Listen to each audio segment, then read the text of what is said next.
Olá você, meu irmão, minha irmã, meu amigo, minha amiga. Obrigado por estar conosco mais uma vez no nosso canal, o Pastor Bruno Melo, para compartilhar, ouvir, aprender. Estamos unidos pelos laços do amor do Senhor em torno da Palavra de Deus. Tenho uma alegria profunda no meu coração de estar compartilhando com você a Palavra de Deus. Hoje estava pensando um pouco, sobre as provas, tribulações que nós vivemos na nossa vida. Às vezes nós tomamos a decisão de andar pela vontade de Deus e parece que as coisas não fluem, não saem da forma que nós desejamos. Muitas das vezes somos questionados sobre nossa atitude de fé, sobre nosso relacionamento com Deus, e isso às vezes nos aflige. Pensando nisso, quero compartilhar com você mais uma historinha no dia de hoje. Eu gostaria que você prestasse atenção nesta história. Conta essa história de um ferreiro que durante toda a juventude, ele cheio de excessos. Na verdade, ele era muito trabalhador, mas tinha uma vida de excessos, uma vida desregrada. Ao longo da sua história, então, trabalhando na sua ferraria, ele decidiu entregar a sua alma a Deus, decidiu se entregar ao Senhor, e aí o desejo era viver uma novidade de vida. Durante muitos anos, aquele ferreiro trabalhou com afinco. Ele praticou a caridade, praticou o amor, mas apesar da sua decisão, nada parecia estar dando certo na sua vida. Interessante que o pedreiro, no contrário do que ele imaginava, seus problemas, suas dívidas só estavam se acumulando cada vez mais, aumentando. Numa tarde, um amigo dele, vendo ele trabalhar, se compadeceu dele, se aproximou dele e disse o seguinte: meu irmão, realmente é uma coisa muito estranha. Foi justamente depois que você entregou a sua vida ao Senhor, que você decidiu viver uma vida dirigida pela atuação do Espírito Santo de Deus, se tornando um homem temente a Deus. Parece que as coisas começaram a piorar. Eu não estou desejando aqui enfraquecer a sua fé, não. Pelo contrário. Mas apesar disso tudo, de toda a sua crença no mundo espiritual, parece que as coisas não têm melhorado. O ferreiro, imediatamente, ele não respondeu. Ele começou, então, a trabalhar, porque ele já vinha pensando nisso já há algum tempo. E ele não conseguia entender exatamente o que estava acontecendo na vida dele. Daí o ferreiro disse o seguinte: todos os dias, meu amigo, eu recebo na minha ferraria o aço ainda não trabalhado. Eu preciso transformar esse aço em metais, por exemplo, como espada, que sejam afiadas, espadas maravilhosas, espadas lindas. E eu te pergunto, você sabe como é que isso é feito? Primeiro, eu aqueço o fogo de uma forma extremamente alta. Pego a chapa de aço, levo no forno, num calor infernal, deixo ela aquecer até ela ficar vermelha. Depois eu tiro ela de lá, sem piedade nenhuma, pego a marreta e começo a bater marteladas e marretadas de forma... e a marreta bem pesada, eu vou aplicando golpes e golpes e golpes até a peça começar a adquirir uma forma desejada. Depois disso, eu imediatamente mergulho a peça num balde de água fria. E aí a oficina inteira, ela se enche de um barulho, de um vapor, enquanto a peça começa a estalar, parece que ela grita, por causa da mudança súbita de temperatura. Eu tenho que repetir esse processo até conseguir fazer com que o aço se torne uma espada perfeita. E vou dizer para você que uma vez só não é suficiente. O ferreiro deu uma pausa e falou: olha, às vezes o aço vem para a minha mão e ele não consegue aguentar esse tratamento. O calor, as marretadas, a água fria, ele faz com que o aço se enche de rachaduras e aí eles quebram. E eu sei que jamais esse aço se tornará numa lâmina de espada. Então o que eu faço? Simplesmente eu pego esse aço, coloco num monte de ferro velho que você deve ter visto lá na entrada da minha ferraria. O ferreiro mais uma vez pausou, pensou e disse o seguinte: sei que Deus está me colocando no fogo das aflições.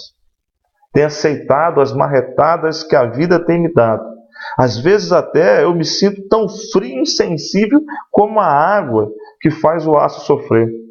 Mas a única coisa que eu peço, e essa é a minha oração, eu digo o seguinte: meu Deus, não desista de mim. Não desista até que o Senhor consiga me tornar a forma que o Senhor tem esperado de mim. Tente de maneira que o Senhor achar melhor, pelo tempo que o Senhor quiser. Mas eu peço uma coisa ao Senhor: Jamais me coloque no monte de ferro velho, de almas que não têm mais jeito. Moral da história. Na nossa vida nós passamos por situações extremamente complexas, como o aço sendo marretado na mão do ferreiro. Mas sabe uma coisa? Se você acredita em Deus, se você confia num ser supremo, soberano, maior, poderoso, que cuida de você e tem o domínio da sua vida, entenda que Ele tem moldado você segundo a vontade dEle. E nos moldes, na forja, às vezes as coisas não saem como o aço a ser forjado espera. Vai sair de acordo com o ferreiro que forja a espada mais linda e mais afiada. Quero ler com você uma porção da palavra do Senhor e gostaria que você prestasse atenção. Digo que admiro, gosto muito do apóstolo Paulo, né? E Paulo, escrevendo aos Romanos, o livro de Romanos é um livro muito interessante, né? Porque é a partir exatamente da leitura do livro de Romanos que nós temos a Reforma Protestante de 1517. Martim Lutero, ao ler o livro de Romanos, entendia da realidade da salvação pela graça. E é exatamente baseado nesse texto de Romanos, na carta de Paulo aos Romanos. Eu quero pensar para você uma porção dessa palavra no capítulo 5, versículos do 1 ao 5, que diz o seguinte: sendo, pois, justificados pela fé, temos paz com Deus por nosso Senhor Jesus Cristo, pelo qual também temos entrada pela fé a esta graça, na qual estamos firmes e nos gloriamos na esperança da glória de Deus.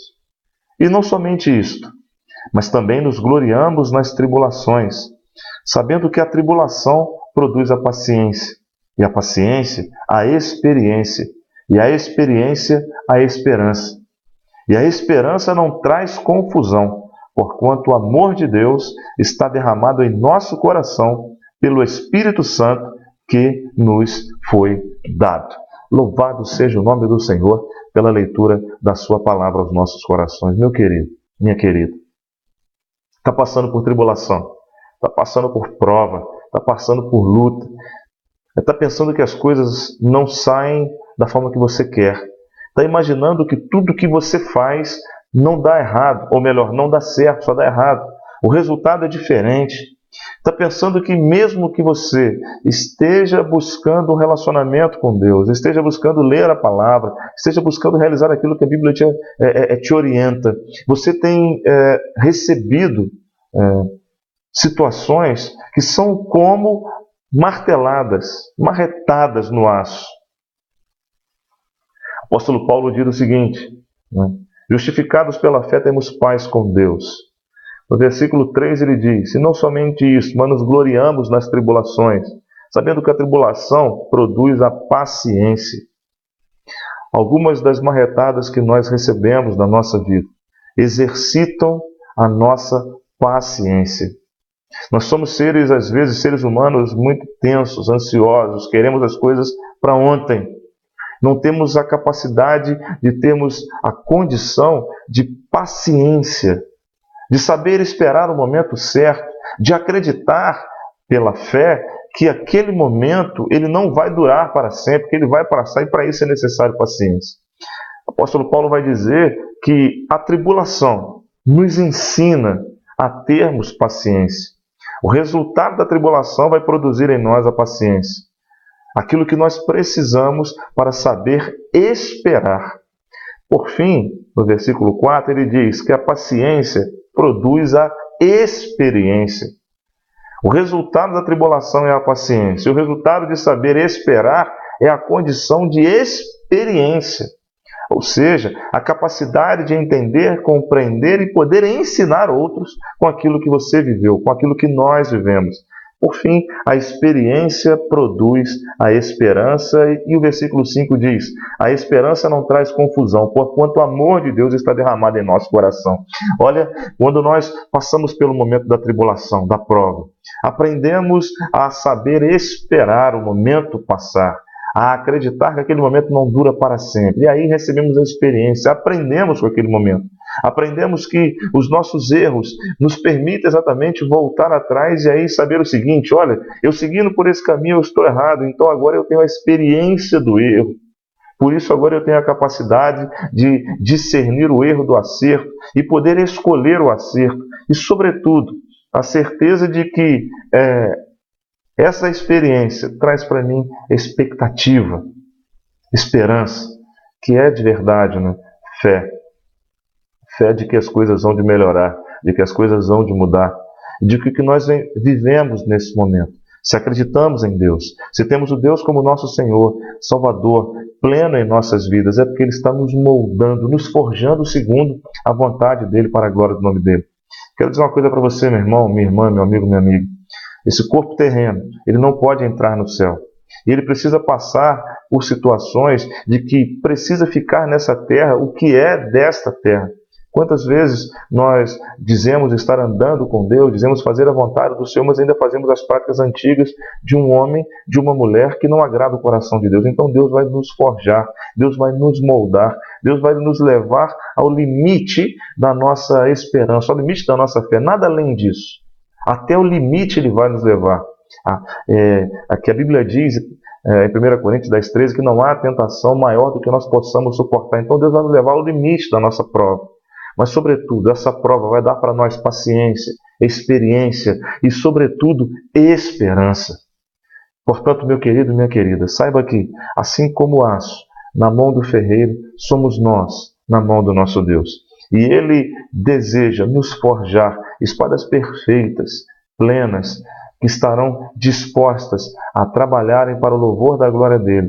E, ao final, serem identificados como homens e mulheres glorificados pelo poder de Deus, ungidos pela ação e atuação do Espírito Santo do Senhor, que abençoa, que promovem graça, paz, misericórdia, amor, mas que, sobretudo, vencem crendo pela fé, tendo a esperança através da experiência, forjado na paciência, através da tribulação, que Deus nos fará vencer para a glória do Teu nome e bênção nós. A maior alegria de Deus é nos abençoar. A maior alegria de Deus é abençoar você. Então acredita, meu querido, que este momento, ele vai passar, porque Deus está forjando a sua vida para ser o reflexo da vida de Deus. Assim somos nós. Que sejamos nós, espelho da vida e da glória de Deus neste tempo e nessa sociedade. Que o Senhor te abençoe, que o Senhor te guarde, que o Senhor faça resplandecer o seu rosto sobre você por todos os dias da sua vida, tá bom? Que o seu coração seja repleto de paz, de alegria. E acredita, meu querido, confia, essa prova vai passar e a vitória vai chegar no nome de Jesus. Um abraço no seu coração, a gente ainda se vê por aí.